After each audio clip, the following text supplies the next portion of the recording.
El siglo XVIII trajo consigo una etapa de cambios profundos en Europa y en España. Cambios sociales, políticos, económicos, culturales, surgidos a raíz del nuevo modo de pensar impulsado por la razón. Una razón fundada sobre sí misma, sin prejuicios ni dogmatismos, y sometida a una autocrítica constante. La Ilustración, como así se llamó al movimiento intelectual que canalizó este cambio de pensamiento,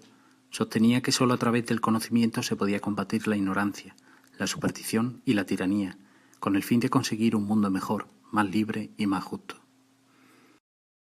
Pero esta nueva mentalidad, que buscaba la igualdad entre seres humanos, no quiso profundizar en cuestiones de género. Hombres y mujeres seguían entendiéndose como seres diferenciados, y así quedó de manifiesto en la Declaración de los Derechos del Hombre y del Ciudadano,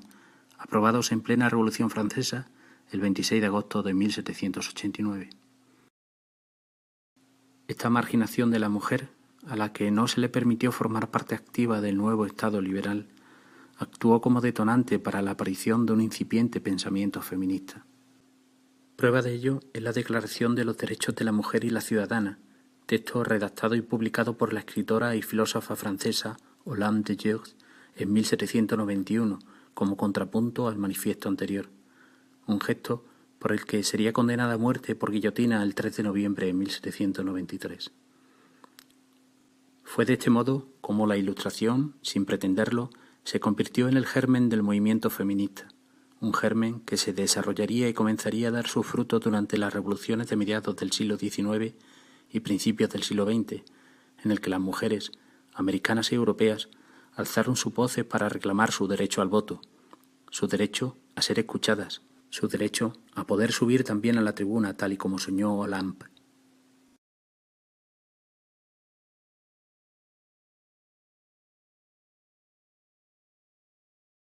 Pero claro está, la situación en Francia distaba mucho de ser la misma que la de la España de las luces.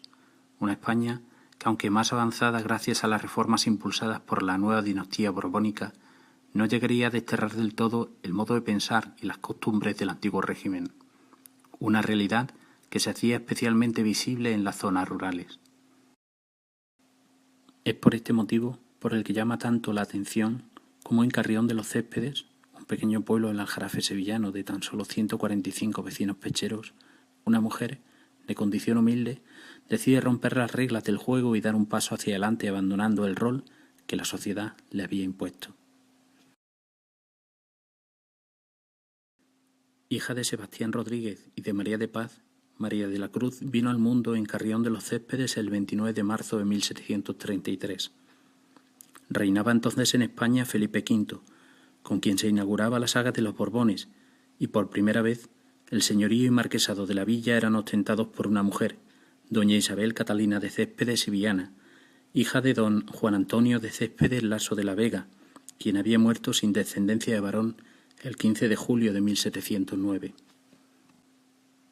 A fin de mantener el título y buscar de nuevo la baronía dentro de la familia, doña Isabel había contraído matrimonio con su pariente don Pedro Miguel Manuel de Céspedes, segundo marqués de Villafranca del Pítamo,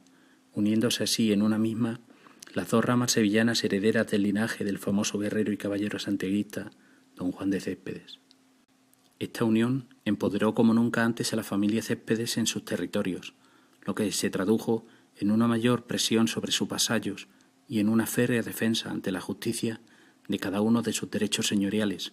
tanto de los que les eran legítimos como de aquellos que creían que les debían de pertenecer.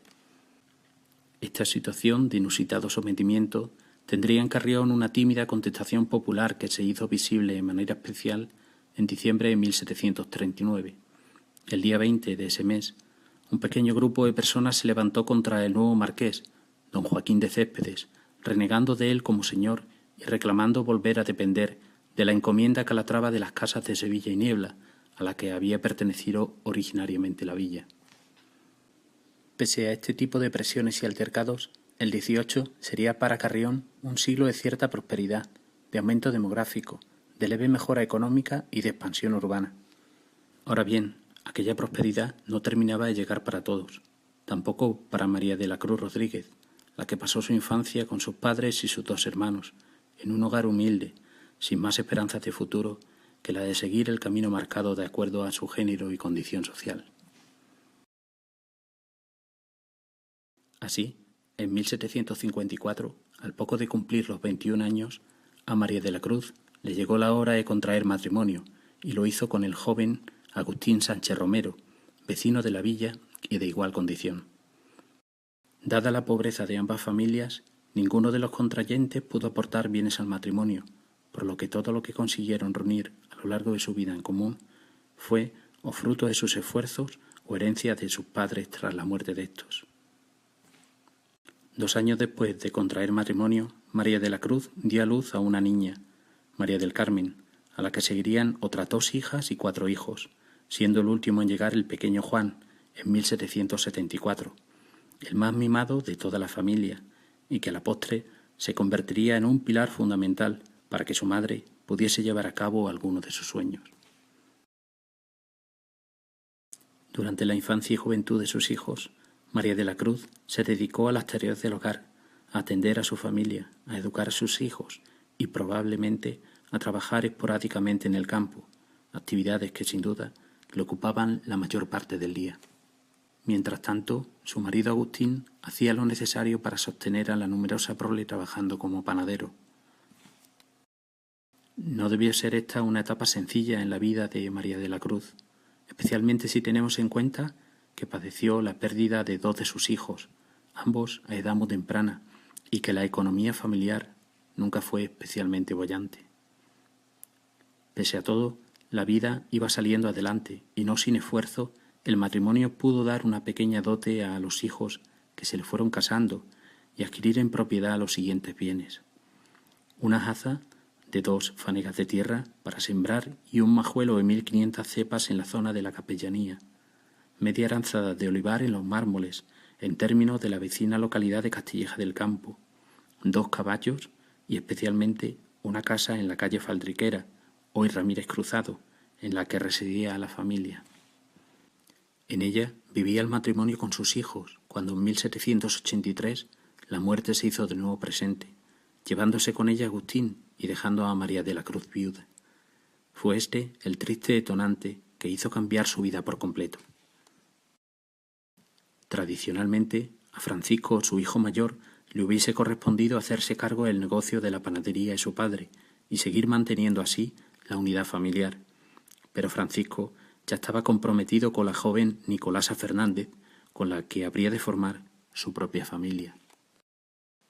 La siguiente opción hubiese sido que la propia María de la Cruz se hubiese hecho cargo del negocio de su marido, al menos hasta la mayoría de edad de su otro hijo varón, Juan, que entonces solo tenía 9 años. Pero María de la Cruz decidió romper las reglas y apostarlo todo a una carta diferente, a su carta. Así nos lo hace saber en su segundo testamento, en donde más que repartir sus bienes, lo que hizo fue dejar por escrito la historia de su vida. Una historia narrada con una importante carga de orgullo por haber sacado adelante a su familia en mitad de tantas dificultades. Ella misma es la que nos cuenta cómo tras la muerte de su marido, con el ahorro que tenía y con el dinero que sacó de la venta de las 10 fanegas de harina que había quedado del negocio de Agustín, reedificó la arruinada casa en la que vivía y adquirió una dote de productos para comenzar un nuevo negocio. María de la Cruz había decidido montar su propia joyería. Se trataba de un proyecto que fácilmente se podía haber catalogado cuanto menos de arriesgado, si tenemos en cuenta que de los aproximadamente 230 trabajadores del municipio, 200 eran jornaleros, que cobraban el mísero salario de 2 reales diarios. Pero María de la Cruz hizo posible lo imposible y sacó adelante el negocio teniendo como sede su propia casa de la calle Faldriquera de Carrión, publicitando su negocio y atrayendo a clientes de otras localidades. Con los beneficios de la tienda y con los pocos ahorros que aún le quedaban del negocio de su marido, María de la Cruz amplió y mejoró como pudo el patrimonio familiar, y así ella misma nos cuenta que adquirió un corral en la calleja de la Huerta, que plantó de cepas la zona despoblada de su Manjuelo y que costeó los ajuares de los 2 hijos que aún le quedaban por casar, Isabel y Juan. Este último y su mujer Teresa Rivera, jugaron un papel fundamental en la vida de María de la Cruz. El primero, porque siempre se encargó de poner en producción la tierra, el olivar y la viña de su madre, sacando así un beneficio extra que María de la Cruz empleaba en su joyería. Y la segunda, porque mientras María de la Cruz atendía la joyería, ésta se ocupaba de las tareas del hogar, un hogar común para los tres, ya que Juan y Teresa habían decidido quedarse a vivir con ella y ampliar allí su familia. Por su parte, Juan desempeñaba además para su madre las labores no remuneradas de viajante, ya que cuando su trabajo de jornalero se lo permitía, iba y venía a Sevilla a fin de surtir la joyería de su madre con nuevos productos. En 1797, María de la Cruz cayó gravemente enferma y, sintiendo que podía llegar la hora de su muerte, redactó a toda prisa un testamento. Pero esta vez le tocaba ganar y pudo reponerse.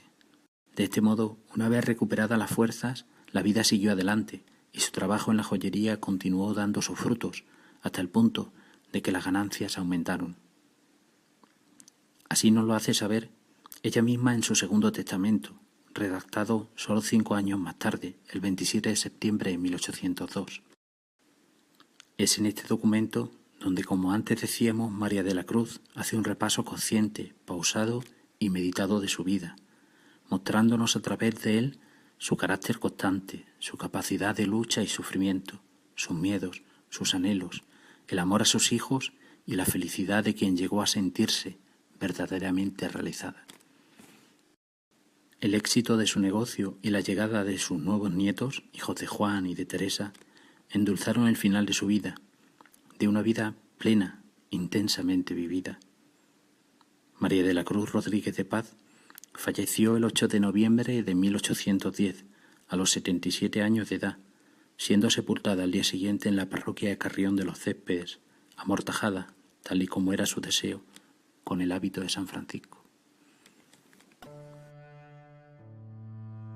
Sirva este modesto documental para evocar su recuerdo, el recuerdo de una carrionera de pro, audaz, valiente, decidida, moderna, ejemplo de superación que hoy ponemos en valor como referente para las nuevas generaciones de mujeres carrioneras.